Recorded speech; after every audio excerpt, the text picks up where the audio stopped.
Hello दोस्तों, हमारे channel कहानी के भंडार में आपका स्वागत है। तो दोस्तों, आज के इस वीडियो में मैं आपको आगे की कहानी बताने वाला हूँ।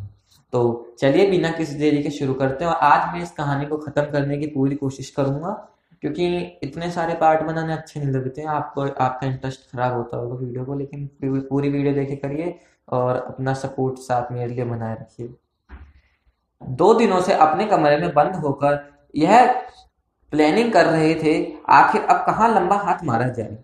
इसी बीच होटल का मालिक हांफता कांपता ऊपर आया और बोला, बाबा आप ठीक तो है ना?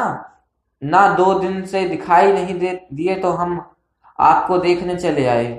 साथ ही यह बताने आए थे कि राजमहल में राज राजमहल में राजमहल का नाम सुनते ही उसके दिमाग में एक आइडिया आया।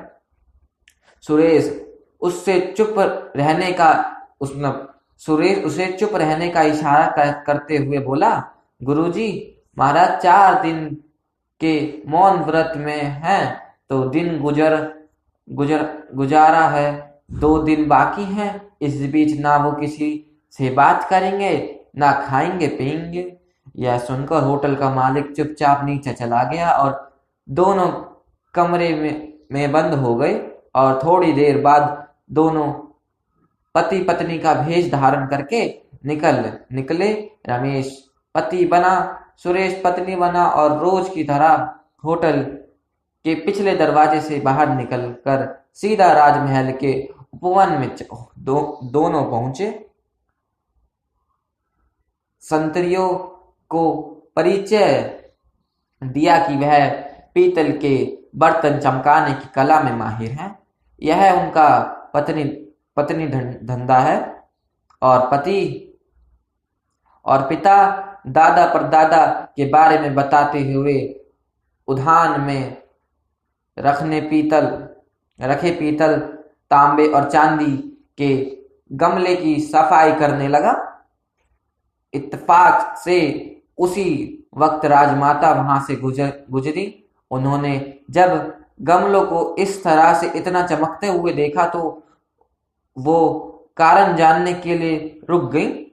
तभी स्त्री बना सुरेश उनके चरणों में लोट लोट कर बोला, आपके हाथ के कंगन की सफाई का मौका दीजिए।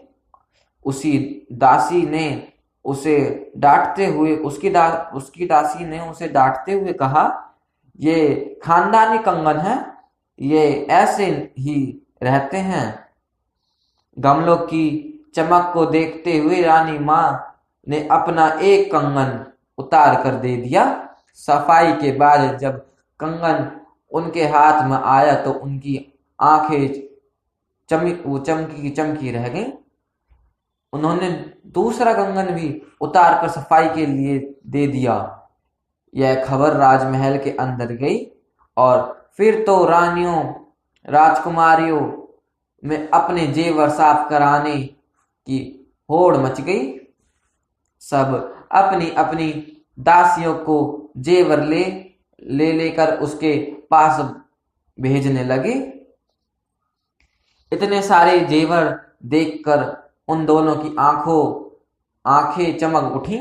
उन लोगों ने एक बड़ा सा पतीला पानी मंगवाया और उसमें पानी भरवा कर सारे जेवरों को उसमें डाल दिया और कुछ पाउडर सा मिलाया, जिससे कि पानी का रंग दूधिया हो गया। अब जेवर नजर नहीं आ रहे थे। रमेश पतीले के पानी में हाथ डालकर जेवरों को धोने का उपक्रम करते हुए सबकी आंखें बचाकर जेवर सुरेश की तरफ दे देता और साड़ियों के बीच छुपाए हुए थैले में सुरेश जेवर को रखता जाता।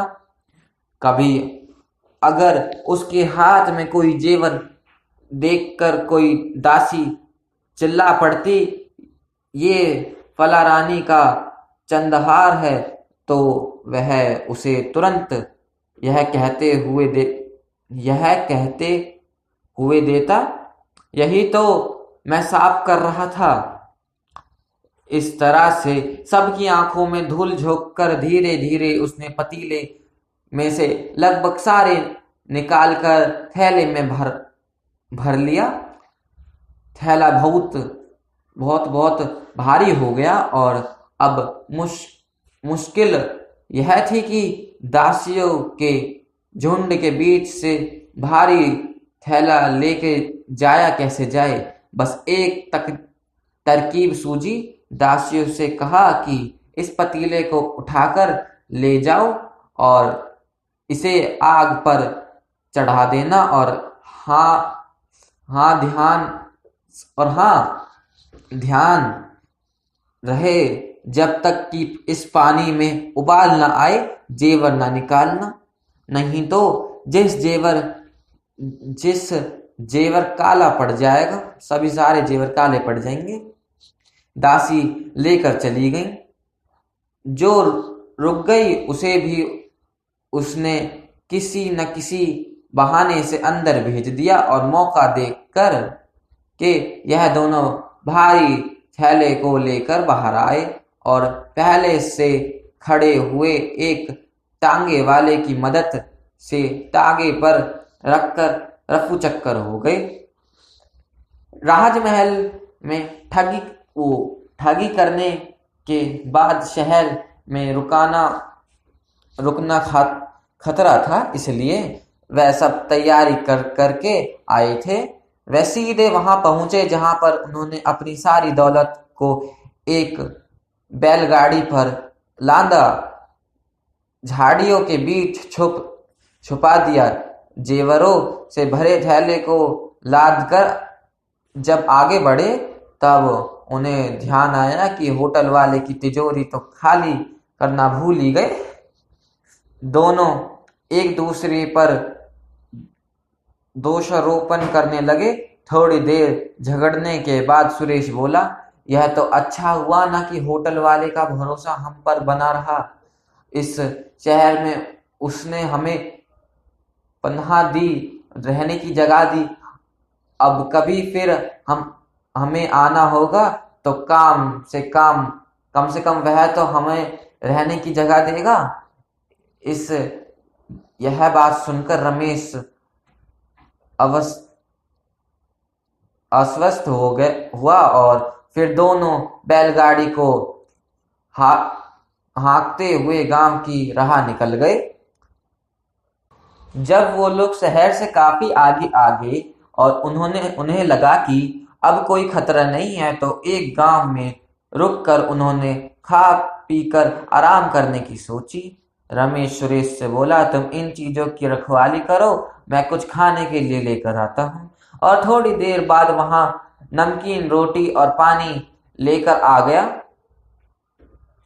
रमेश बोला, मुझे तो लगा था तुम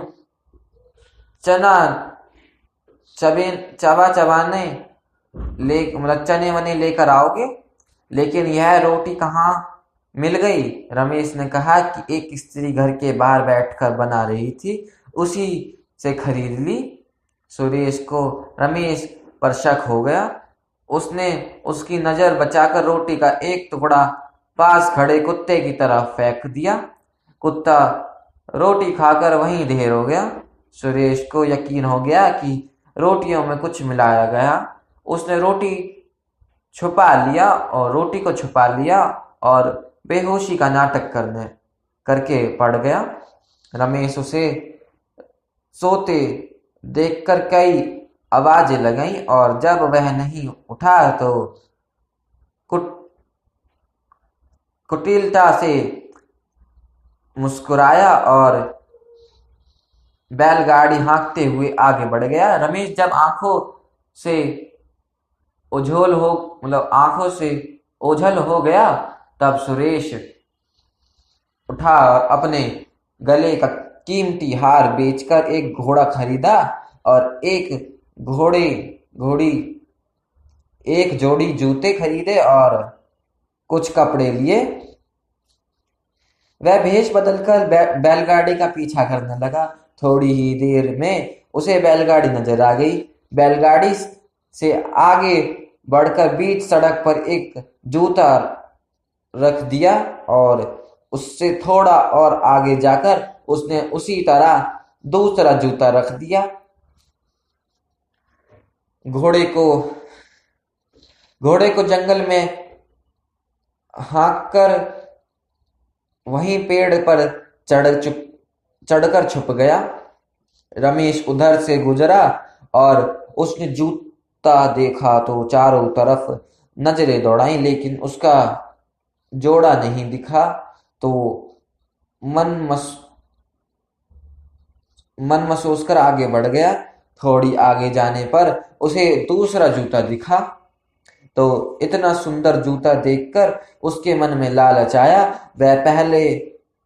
वह पहला जूता न उठाने पर अफसोस करते हुए पलटकर देखा तो थोड़ी ही दूर पर जूता नजर आ रहा था। वह सोचने लगा, जूता तो नजदीक है, मैं और बैलगाड़ी भी सामने ही है, बस दौड़कर उठा लाता हूँ। और वह जूता उठाने के बाद बैलगाड़ी छोड़कर आगे बढ़ा तो सुरेश जी जो कि पेड़ पर छुपा था, झट से नीचे उतरा और बैलगाड़ी को लेकर जंगल में चला गया। रमेश ने उसका बहुत पीछा किया, लेकिन वह उसे पकड़ न पाया। वह समझ गया कि वे भेष बदले हुए हो ना हो, यह सुरेश ही है।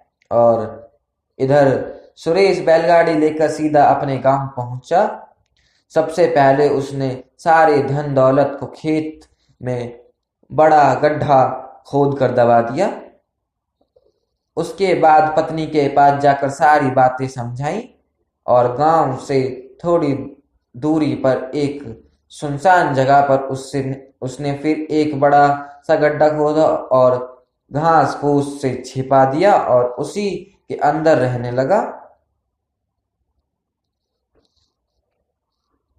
अब इधर रमेश जंगल में भटकता हुआ किसी तरह से पैदल कई दिनों के बाद गांव पहुंचा और सीधा सुरेश के घर गया और उसकी पत्नी से पूछा कि सुरेश आ गया है। बस फिर क्या, उसकी पत्नी छाती पीट कर रोने लगी और कहने लगी कि वह आप ही के साथ तो गया था, आपने कहाँ छोड़ा है मेरे पति को, आपने क्या कर दिया। इतना इतना चीखने चिल्लाने लगी कि अड़ोस पड़ोस के लोग जुट गए और रमेश को जान जान बचाकर वहां से भागना पड़ा। लेकिन उसके मन में शक बना रहा, इसलिए वह सुरेश की पत्नी पर नजर रखने लगा और गौर किया कि शाम को सुरेश की पत्नी खाना और पानी लेकर भीड़ की तरफ जाती है। एक दिन उसने उसके पीछे गया और उसका शक सही निकला। वह सुरेश के लिए खाना लेकर गड्ढे के पास पहुंची और झाड़ियों में छुपे हुए बाल्टी में रखकर रस्सी के सहारे नीचे लटका दिया। फिर घर परिवार की कुछ बातें करने लगी। बस दूसरे दिन रमेश साड़ी पहनकर खुद खाने और पानी लेकर पहुंचा और उसी तरह बाल्टी में रखकर उसने जैसे ही लटकाया, अंदर से सुरेश ने कहा, आज तो जल्दी आ गई। उसकी पत्नी की आवाज में रमेश बोला, एक समय तो तुम खाते हो तो सोचा कि आज पहले ही दे दूं, लेकिन तो घूंघट में क्यों है। सुरेश ने ऊपर ताकते हुए पूछा। इसलिए कि ताऊ जी रास्ते में मिल गए थे, रमेश बोला। आज जल्दी घर जाऊंगी, मुन्ना बीमार है, उसे डॉक्टर को दिखाना है। चुन्नू को भी कॉपी किताब के लिए पैसे चाहिए, माँ आने वाली है, कुछ पैसों की जरूरत थी। लेकिन मैं तो तुम्हें काफी पैसा देकर आया था, सुरेश बोला। सब खर्च हो गया, सब खर्च हो गए जी। इतनी दौलत है, फिर भी आप तो एक पैसे का हिसाब लेते हो। बताने बताते बताते हैं कि सारी दौलत कहाँ है, यह मैं चली जाऊं। बता दो कि सारी दौलत कहाँ है, वहां मैं चली जाऊंगी, उसकी पत्नी बना सुरेश गुस्से से बोला। पत्नी की नाराजगी से डरकर सुरेश ने गुप्त जगह के बारे में बताते हुए कहा, बहुत कम ही निकालना, माँ के सामने ज्यादा दिखावा ना करना। कुछ घंटों बाद जब सुरेश की पत्नी खाना लेकर आई तब सुरेश चौंक कर बोला, तुम अभी तो 1 घंटे पहले आई थी, फिर आ गई। नहीं जी, मैं कहाँ आई थी। उसके इतना कहते ही सुरेश का माथा माथा ठन ठन माथा पीटने लगा। वह सब समझ गया।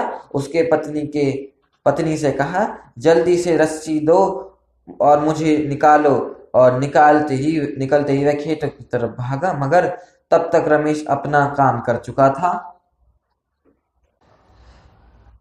रमेश सुरेश रमेश के घर की तरफ भागा। वहां पहुंचा तो नजारा ही बदला हुआ था। रमेश की पत्नी रमेश के शव के पास बैठी दहाड़े मार मार कर रो रही थी और बोलती जा रही थी, अभी तो तुम ठीक ठाक थे, मुझसे खाना मांगा, मैं खाना लेकर आई तो यह परलोक सिधार चुके थे।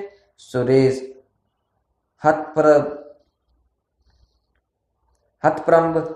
मतलब हक्का बक्का रह गया। लेकिन उसके मन में शक का कीड़ा कुलबुलाने लगा। उसने कहा, गांव वालों को बुला उसने कहा गांव वालों को बुलाते हैं। रमेश की पत्नी बोली, नहीं भैया जी, मैं गांव वालों को नहीं बुलाना चाहती। हमारी खुशहाली से सब चिढ़ते हैं। मेरे मायके वाले आ रही हैं, वही इनका क्रियाक्रम करेंगे। लेकिन सुरेश ने यह खबर गांव वालों को दे दी। दरवाजे पर भीड़ जुट गई। रमेश की पत्नी रोकती रही, लेकिन उसकी एक न चली और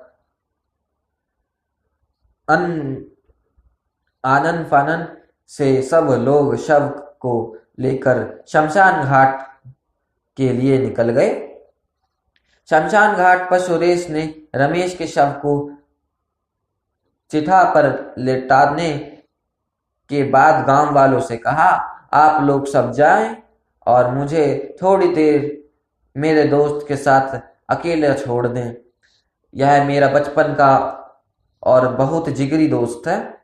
मैं इसके साथ आखिर बार अकेले समय गुजारना चाहता हूँ। इसके साथ थोड़ी देर अकेले समय गुजारना चाहता हूँ। उसकी यह करुणा गुहाने इसकी इतनी बार इसी बात पर गुहार लगाने पर सुनकर गांव वाले उसे अकेला छोड़कर जाने लगे। 2-4 लोग जो रुक गए थे, वह भी अंतिम संस्कार में देर होती देखकर वहां से निकल गए। सुरेश ने रमेश को उठाने की पूरी कोशिश की। जब वह ना उठा तो उसे पास के खेत में ले जाकर घिसटने लगा। रमेश लहूलुहान हो गया, मतलब खून से लथपथ हो गया, लेकिन उसके अपनी जबान न खोली। तब सुरेश ने उसे चिता पर डालते हुए अंतिम कोशिश करते हुए कहा, मैं आग लगाने जा रहा हूं, अब चिता को अग्नि दे दूंगा। और वह जाकर एक तरफ छुप गया और उसी बीच कुछ चोर ढेर सारी चोरी की हुई दौलत लेकर वहां पर आए और बैठकर अपने धन का बंटवारा करने लगे। रमेश के भी मन में सुरेश की बात चुभ गई थी। उसे डर हुआ कि कहीं सचमुच में सुरेश चिता को आग न लगा दे। वह उठकर बैठ गया। चिता पर एक लहूलुहान मुर्दे को उठकर बैठते देखकर सारे चोर को डर कर भूत भूत चिल्लाते हुए भाग गए। सुरेश रमेश सामने आकर बोला, मेरे दोस्त रमेश, हम दोनों दुनिया को भले ठग लें, एक दूसरे को नहीं ठग सकते, चाहे कितने भी कोशिश कर लें। हमने बहुत धन जमा कर लिया है और ऊपर वाले की दया से इतना और मिल गया। अब अब यह लुका छुपी का खेल छोड़कर सारे धन को बराबर हिस्सों में बांट लें, अपनी जिंदगी सुखपूर्वक गुजारें। रमेश को सुरेश की बात भली लगी। दोनों सहमत होकर वहां पर बिखरे अवशेषों को जेवरों और समेटकर घर की ओर जाने लगे। घर की ओर जाने के लिए आगे बढ़ गए। रमेश और सुरेश धन की गठरियां लेकर जैसे ही आगे बढ़े, चारों तरफ से सिपाहियों ने उन्हें घेर लिया और गोली मार देने की बात कहने लगे। दोनों रुक गए। उन्होंने ठगी तो बहुत की थी, पर इस तरह के हालात का सामना नहीं किया था। दोनों बुरी तरह घबरा गए और पकड़े गए। उनकी जमकर पिटाई हुई और सवाल पर सवाल दागे जाने लगे। सिपाही उन्हें वह चोर समझ रहे थे जिनके धन के साथ वे पकड़े गए थे। इन दोनों ने तो अपने गांव के लोगों के साथ ठगी की नहीं थी। इन्होंने अपने गांव के लोगों के साथ ठगी नहीं की थी। उन चोरों ने गांव वालों पर इतना कहर बरपाया था कि लोग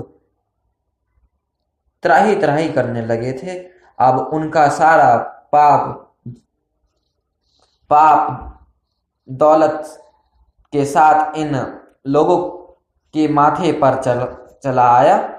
सिपाहियों ने उन दोनों की बार बार पिटाई करके बाकी के सारी चोरी का और माल तथा दूसरे जेवरों का पता पूछा, पर दोनों ने तो इस सब से अनजान थे। कैसे बताते? अंत में वे जेल में डाल दिए गए और दोनों को उम्र कैद की सजा हो गई। इधर गांव वालों को जब दोनों की करतूत का पता चला तो वह लोग बहुत नाराज हुए। उन लोगों ने दोनों के परिवार को गांव से निकाल दिया। दोनों परिवार अपने गांव से निकलकर गांव के बाहर सुनसान जगह पर जा रहे थे तो रास्ते में उनकी मुलाकात हुई और दोनों दुखारों मिलकर साथ में झोपड़ी बनाई और साथ ही रहने लगी तथा वहीं पर खेती बाड़ी करके अपना गुजारा करने लगे। कुछ समय बीते थे कि गांव में भयंकर महामारी फैली। गांव के लोग उसकी चपेट में आकर असमय काल के गाल में समाने लगे। शहर के डॉक्टर की एक टीम उनके इलाज के लिए आई, पर गांव में किसी तरह की स्वास्थ्य सुविधा ना होने के कारण उनसे जो बन पड़ा किया और सब वापस चले गए। लेकिन एक युवा डॉक्टर, जिन्हें गांव वालों की हालत को देखकर हमदर्दी हो गई थी, रुक गया और उसने गांव के बाहर की खाली जमीन पर अपने खर्च से एक छोटा सा अस्पताल और एक प्रयोगशाला बनाने की सोची, जिससे गांव वालों का समुचित इलाज करते हुए उस बीमारी पर रिसर्च कर सके। अस्पताल की नींव